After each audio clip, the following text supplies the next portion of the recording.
Hello everybody, welcome to Snyder's Inc. And today we got another MrBallen. And this is detectives publicly admit the horror story was ended by the paranormal. And we gonna get right into it. Ladies and gentlemen, hit the like button, hit subscribe button, comment your thing down below. If you'd like to help me out with a donation, you can leave a super thanks or a link to my PayPal's in the description. Let's go. Today's story is a good old-fashioned spooky story. It's about a missing person in Taiwan, and it takes a totally bizarre turn, and I will say, probably most of you will get the biggest thrill out of the apartment scene. You'll know that scene when you get to it, and that's towards the end of the video. So make sure you stick around if you enjoy being spooked. But before we get into that story, if you're a fan of the strange, dark, and mysterious delivered in story format, then you come to the right place because that's all we do, and we upload once a week. So if that's of interest to you, the next time the like button is at work, sneak into their house and crawl into their bed, and then open up a Nature Valley crunchy granola bar and very sloppily eat it so crumbs go everywhere, and then without cleaning up, just pull the covers up and cover up your mess and leave. Also, please subscribe. How did she come up with these things? Such a bizarre thing to come up with. It's almost something that should be studied. This man's ability to just come up with those weirdest things. Those weirdest ones for like button. An unforgettable fare. Okay?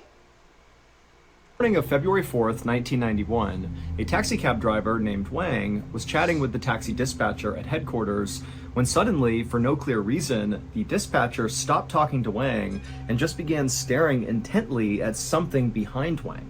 And so Wang noticed this, and right away he turned around to see what it was he was looking at. But all Wang could see was just a window that looked out to this huge fenced-in parking lot that was full of taxi cabs and their drivers. This is where they would go to wait for fares. And where the taxi headquarters were located was right near the airport in a very busy city called Kaohsiung City in Taiwan. And so taxi cabs in this area were really in high demand. And so as Wang looked out at the very busy parking lot full of drivers talking to potential customers, to Wang, nothing seemed out of the ordinary. It was just a typical busy day. But when Wang kind of looked at the dispatcher like, I don't really see what you see, the dispatcher just raised his finger and kind of pointed in the direction that he was staring. And so Wang turned around again, and this time when he looked in the direction the dispatcher was pointing, he could see immediately why the dispatcher was reacting the way he was. Because the dispatcher was pointing at one of their colleagues, so another taxi driver, whose name was Leo Shui Chung, and as Wang looked out at him, he saw Leo was sprinting across this very busy parking lot full of all these cabs and drivers and customers, and Leo was clutching this big golden statue of Buddha in his arms as he ran. And so Wang and the dispatcher watched Leo, and what he did is he kept running all the way across the lot until he got to his taxi cab, at which point he practically dove inside of it. He slammed the door, locked every door, and then began looking around frantically like he was expecting someone to show up who had been chasing him or something. But there was nobody around his car, and Wang and the dispatcher kind of scanned the parking lot, and they didn't see anybody who seemed remotely interested in Leo. And so Wang and the dispatcher... What is this man seeing? What did Leo see? Leo saw something that he didn't want to see. He didn't want something. He saw something he wasn't supposed to see, and his ass is terrified of it. Continued to watch Leo from the window, and they saw eventually Leo stopped kind of scanning around for other people, and at that point he took that golden statue of Buddha and he placed it up on the dash of his cab. And this was not the first Buddha statue that he had put up there. From Wang and the dispatcher's perspective, it looked like he had at least 2 or 3 that were right up there alongside this new one. And then after Leo placed this new golden statue, he sort of sat back in his chair, and from Wang and the dispatcher's perspective, it sort of looked like he had closed his eyes and was praying or mumbling something, but whatever he was doing, it just seemed kind of odd. And so eventually, Wang and the dispatcher stopped watching Leo, who still just continued to sit back in his chair and, mumble or pray or something. And then Wang and the dispatcher looked at each other and they exchanged very concerned looks. Because they both knew, Leo was kind of a weird guy, but from his behavior today, it just seemed like, something must be wrong with Leo. There has to be some issue. So, for context, Leo was this 35-year-old guy who lived alone, and he had this reputation of being very antisocial and kind of just rude. Like, he had terrible manners. But recently, Wang and the dispatcher and other taxi drivers who worked at this company had noticed that Leo's behavior had gone from being kind of awkward and antisocial to being kind of menacing. Like, not even including the weird behavior he was exhibiting now, just like in his day-to-day interactions with people. He was just really aggressive. Like, he always would tell his colleagues at the taxi company how much he hated stray cats and dogs.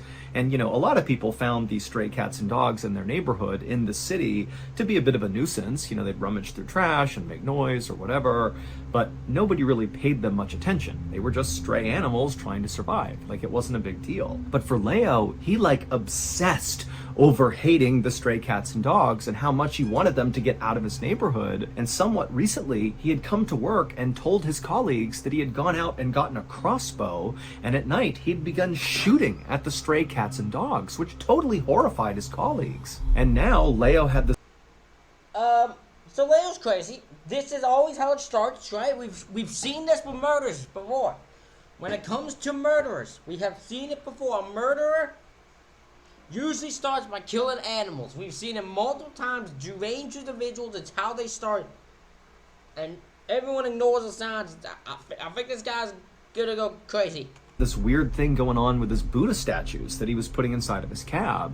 And also, in addition to those statues, he had begun putting on the windows inside of his cab these things called fulus, which are these little strips of yellow parchment paper that basically ward off evil spirits. And so Leo had basically transformed the interior of his cab into this sort of weird shrine or temple. And in fact, Leo had put up so many of these fulus on the inside of the windows, and again, all those statues that sat on the dash, that when he drove, he could barely see because his view was totally obstructed. But despite everybody at the company seeing this totally weird behavior playing out with Leo, nobody went up to him and said, "Hey, what are you doing with these statues and pieces of paper? What's going on here?" Because nobody wanted to interact with him. He seemed like kind of a menace, and so people just kind of let him do his thing. But now, as Wang and the dispatcher are watching Leo run across the lot and act totally psychotic, they looked at each other and they were like, maybe we should do something. And so Wang volunteered to call the police, and as Wang turned to go walk out and make the call, he saw Leo peeling out of the parking lot, nearly smashing into cars and people, just driving like a total maniac. And so Leo really felt like, okay, yeah, this really is the time to step in. Someone's going to get hurt here. The following day, Wang would contact his friend in the police department, and he would explain what was going on with Leo. And to Wang's surprise, his friend told him that actually the police were well aware of Leo. And that was because not all that long ago, Leo was actually a suspect in a murder case. So about 10... What did I fucking tell you? Leo was the... What did I tell you? They starve animals, they lead to murder. It always does. What did I tell you? 10 months earlier, in April of 1990, a 23-year-old woman from Japan named Mariko Iguchi had visited Taiwan on vacation, and during this vacation, she had gone missing. Now, at the time, the Taiwanese economy really relied heavily on Japanese tourism, and so Taiwan really aggressively marketed to Japan to, come visit, come on vacation here. And so it was pretty common for Japanese college students to visit Taiwan on vacation to celebrate things like a graduation or a birthday party. And so that's what Mariko was doing. She was here celebrating, and she was traveling alone. Also, one sort of quirky thing about Taiwanese culture at the time was it was pretty common for taxi cab drivers to open up their own personal homes to their fares, basically saying, hey, don't stay at a hotel, I'll give you a ride wherever you're gonna go, but then at night, you can stay at my house with my family. And so it was just kind of a thing in Taiwan that people visited and stayed at the homes of their taxi cab drivers.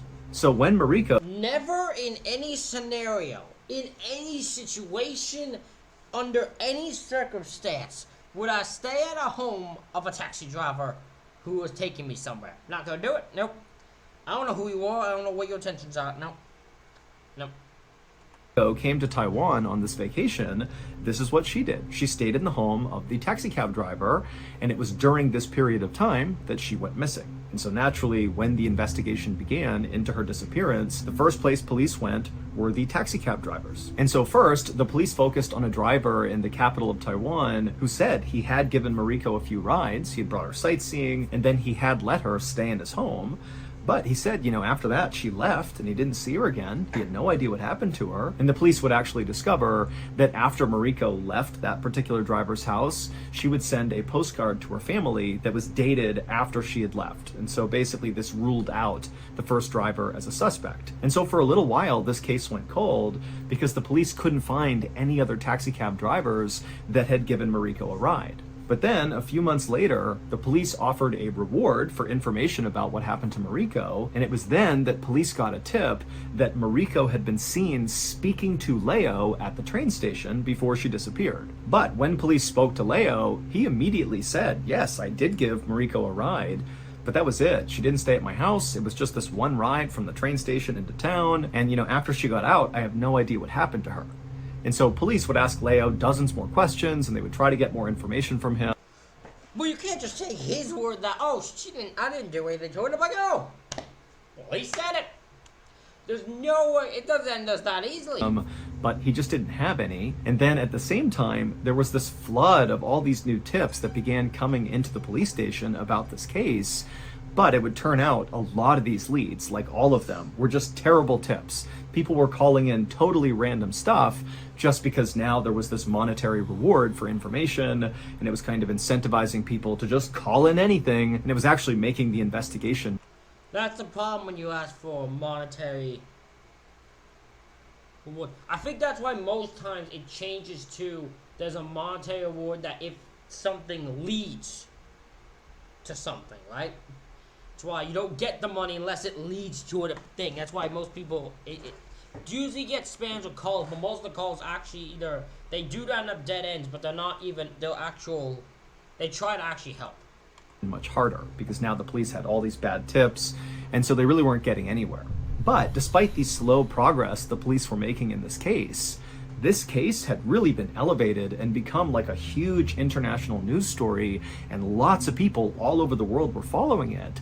And during this time, when all these people are tuned in to this case, really weird things began happening surrounding this case. People in the city began receiving all these strange phone calls from this kind of frantic woman speaking Japanese. And in Taiwan, people predominantly speak Taiwanese and Mandarin, not Japanese. So this is a weird phone call to be getting in Taiwan. And also at this time, you need to remember that Mariko's disappearance was kind of all over the news. And so to get these weird calls from a woman speaking Japanese who sounds totally frantic, it made people in the city believe that it was Mariko placing these strange phone calls.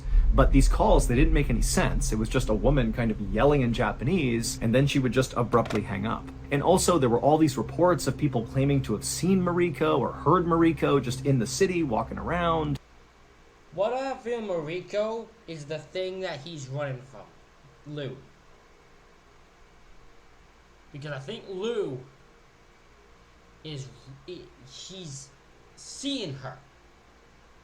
He's seeing Mariko, and that her spirit is like following him and stalking him, and he's getting way more and more like paranoid by it.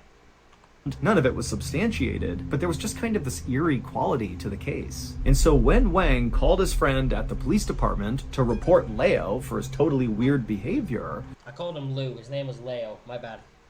This was at a time when the Mariko missing person case was still totally front of mind. In fairness, his name is spelled L-I-U. That is Lou. So my apologies. His name's Leo.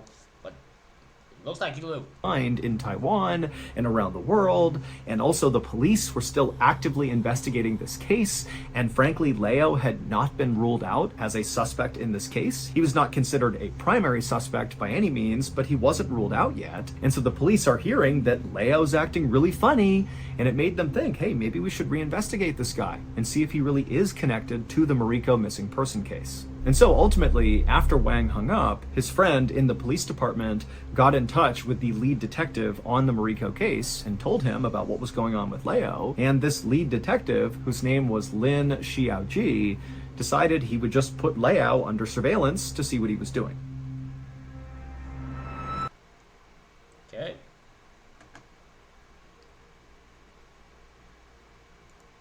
Sometime in the middle of February of We don't do ads, we just gonna skip them. 1991, Detective Lynn and a few of his colleagues began taking turns trailing Leo basically 24/7. And so the police just kept their distance and they followed Leo all around the city as he picked up his fares. And, the police never got out to talk to any of the fares, to get insights into whatever Leo might have been saying inside the cab.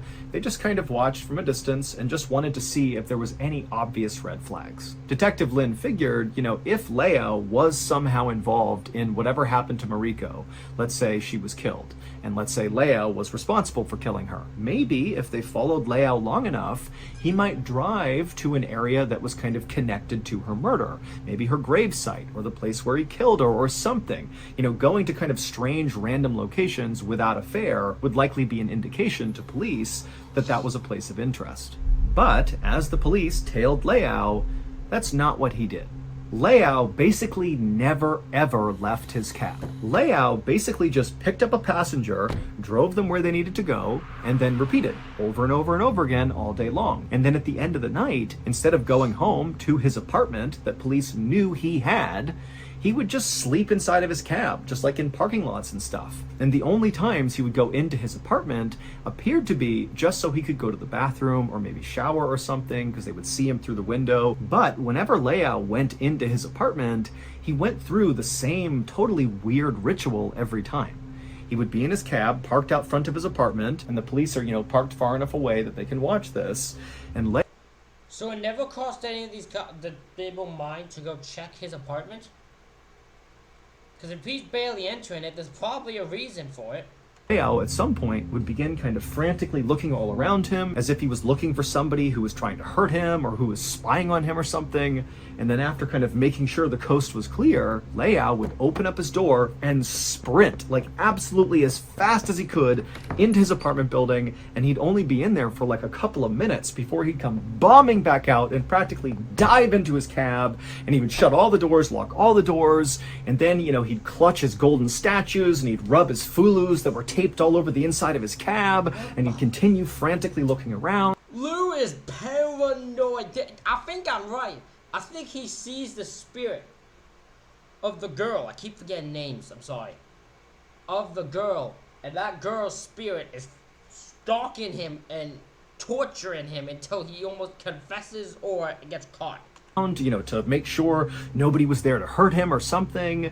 And then after a little while, he'd kind of calm down, he'd put his statue back on the dash, he'd kind of make sure his fulus were all in place, and then he would drive away. So, of course, Leo's behavior, from the police's perspective, was totally bizarre, but in Detective Lynn's mind, it didn't really seem like the behavior of a murderer. It seemed more like the behavior of someone who had lost their mind. Finally, on March 4th, 1991, someone who lost their mind can definitely be a murderer. Detective Lynn decided that he just needed to speak to Leo, which required, basically ambushing Leo. So Detective Lynn coordinated with his officers who were out surveilling Leo, and he had them tell him when Leo was at his apartment, going in to use the bathroom. And when they called in to Detective Lynn that, hey, he just got to his apartment, he's about to run inside, Detective Lynn and some other officers raced to the apartment, and they were all ready outside for whenever Leo came running back out to dive back into his cab. They were going to intercept him. And now Detective Lynn and his colleagues didn't really know how Leo was going to react to having all these police standing there ready to grab him. I mean, was this guy going to be hostile? Was he going to be aggressive? Was he going to be scared, sad? They had no idea. It just seemed like Leo was totally unstable, so they all kind of had to be ready for whatever reaction he was going to have. However, the way Leo ultimately reacted to this was not the way any of the officers suspected. When Leo came bombing out of his apartment after a very short bathroom break, he began charging down the stairs towards his cab, and then seemed to kind of realize there were all these detectives and police officers all standing in front of him, literally getting ready to grab him, and Leo just collapsed to his knees and began sobbing and thanking them over and over and over again. Now, Detective Lynn had no idea what this was. He didn't really understand what Leo was thanking them for, but he didn't waste any time trying to figure out what was going on. Instead, Detective Lynn just went up to Leo and said, hey, we need to speak to you at the station. Will you come with us? And Leo was like, of course I will. Of course I will. And so Detective Lynn drove Yeah, he's definitely being targeted. He's definitely being stalked by a spirit or something. He's like desperate for any help right now. Leao to the police station, and when they got there, Leao was saying things like, "Oh, I wish I could just stay at the police station with you all. Like, this is where I'm safe. I want to stay here." Now, Lin didn't really respond to this. He just kind of said, "Okay, yeah."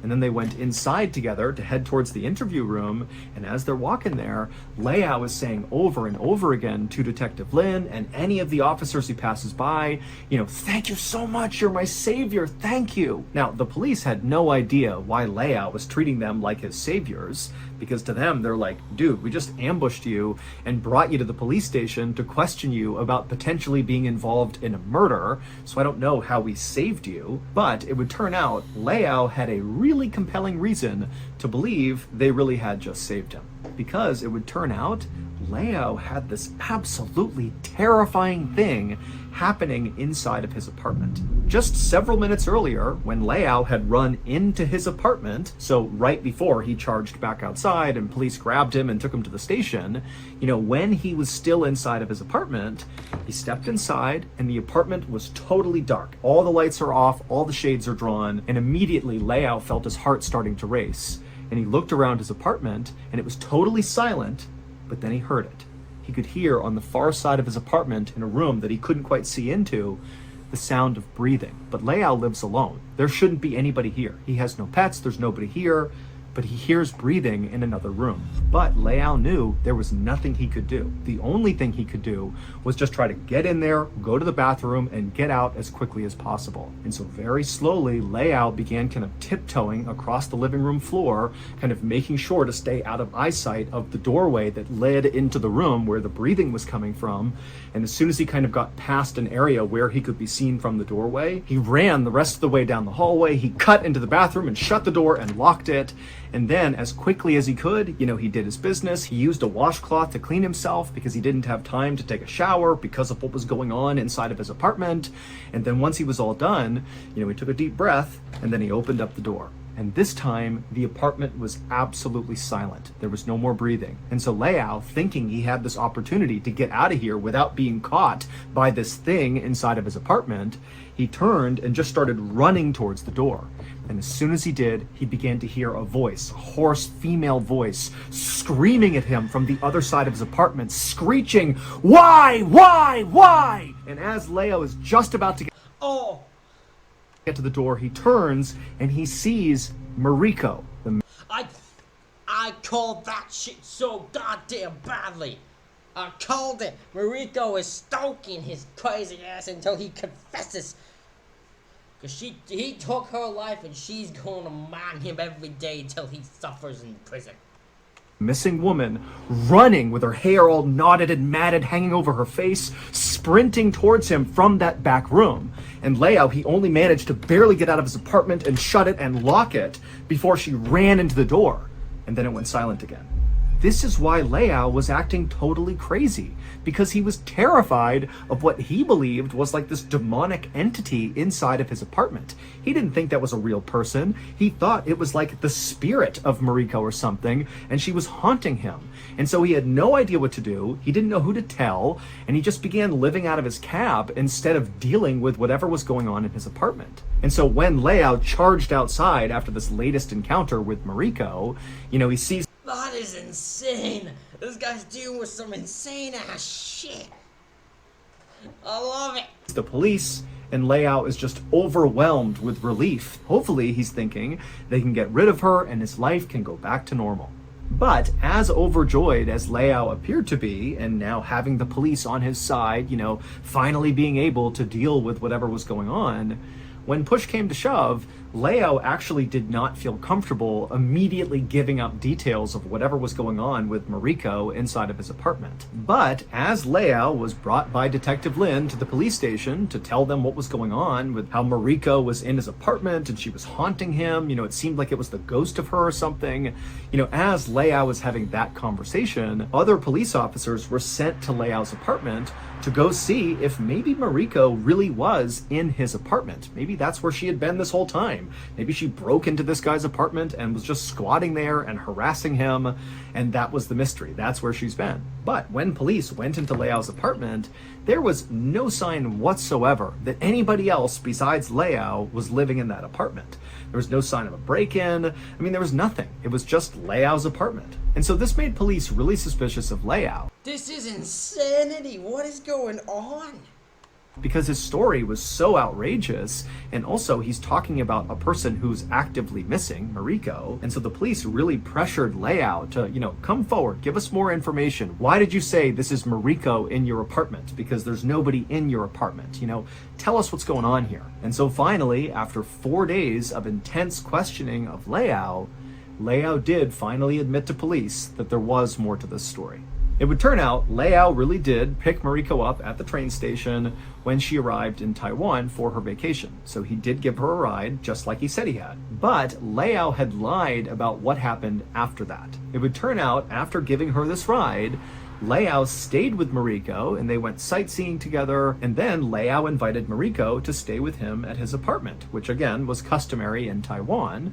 And so Mariko said yes, and she went to his apartment in the evening, and while they were there, Leao did proposition Mariko, and she rejected him. And at first, Leao just let it go, but then after Mariko fell asleep that night, he got his crossbow that he used to shoot dogs and cats, and he went into her room and he shot her 4 times with the crossbow, and then cut her head off.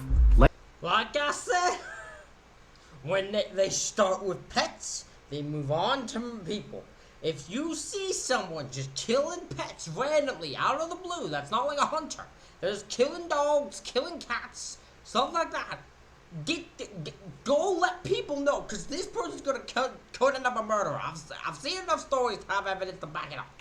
Leao would bury her body the following night, but that same night was the first time Leao began hearing the breathing in his apartment. He couldn't quite place it, and then not long after that, the head of Mariko, the severed head, would chase him all around his apartment, screaming, why, at him. And so basically, Mariko's severed head began haunting Leao incessantly, to the point where he moved into his taxi cab and put up all those fulu papers to protect him from evil spirits, and also put up all those statues of Buddha for the same reason. I mean, he was living in his cab to protect himself from what he believed was this evil spirit. And so when people saw Leao in his cab kind of sitting back and muttering to himself, that was him praying that he would live through whatever was going on with this head. Leao would tell police where he buried Mariko's body, and he would tell police he buried her entire body in one location, including her head.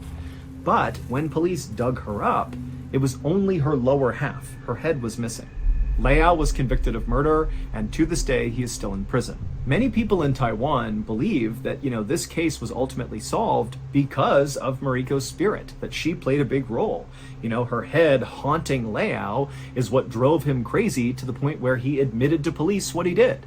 And then also, people in Taiwan think all those strange phone calls they were getting from that woman who was speaking Japanese and acting frantic and then hanging up, they say that was Mariko's spirit too, that was maybe one of her attempts just to keep people engaged with the story so that it wouldn't fade and become a cold case. And in fact, even some of the police, including Detective Lin, say they do believe Mariko's spirit played a role. And in fact, Detective Lin said, "That is insane." So the belief is this woman's spirit kept just calling random people and kept doing enough to get people engaged in this case enough they wouldn't forget about it, and she drove Leo crazy so